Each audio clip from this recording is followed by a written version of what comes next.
দেশবাসী, আসসালামু আলাইকুম রহমতুল্লাহি ওয়া বারাকাতুহু। আমি লিটন চৌধুরী, লন্ডন থেকে।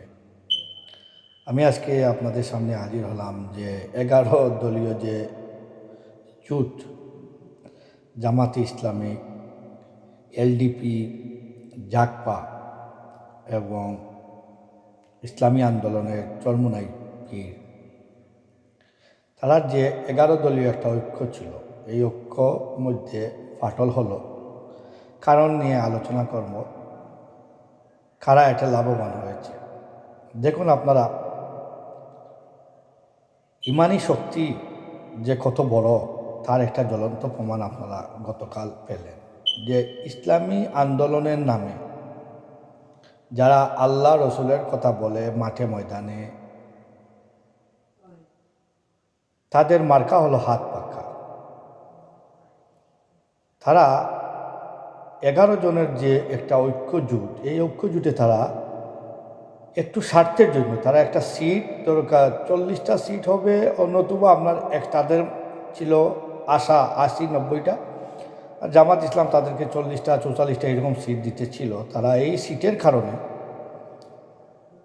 তারা দেখুন কতটুকু লোক, কতটুকু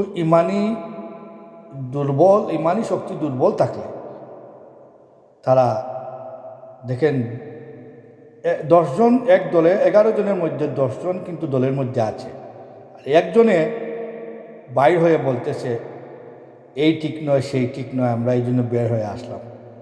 আর আসল দেশের মানুষ বুঝে গেল তোমরা বের হয়ে আসছো শুধু তোমাদের সংসদ আসন, এই বাঘ বাটুরায় তোমরা কম হয়েছে বিদায় তোমরা বের হয়ে আসছো।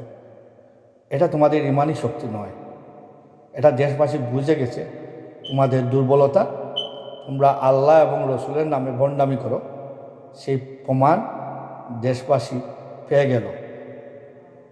এতে জামাতের কোনো ক্ষতি হবে না, কিন্তু মনে রাখবেন আপনাদেরকে আর কোনো দলেও নিবে না, কারণ আপনাদেরকে জানা হয়ে গেছে আপনারা দেশ এবং জাতিকে কী উপহার দিবেন। তাই আপনারা 11 ঐক্যজোট থেকে আপনারা এক মাইনাস হইলে তারা ভালোভাবেই থাকতে পারবে ইনশাআল্লাহ। আশা করি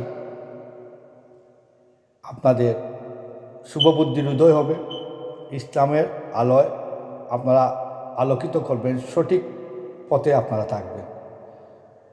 চরমোনাই পীরদের আমি এই কথা বলবো, আপনাদেরকে শ্রদ্ধা করি, ইসলামের আলো আপনারা ঘরে ঘরে জ্বালাবেন, এটাই আপনাদের উদ্দেশ্য থাকবে। আসসালামু আলাইকুম।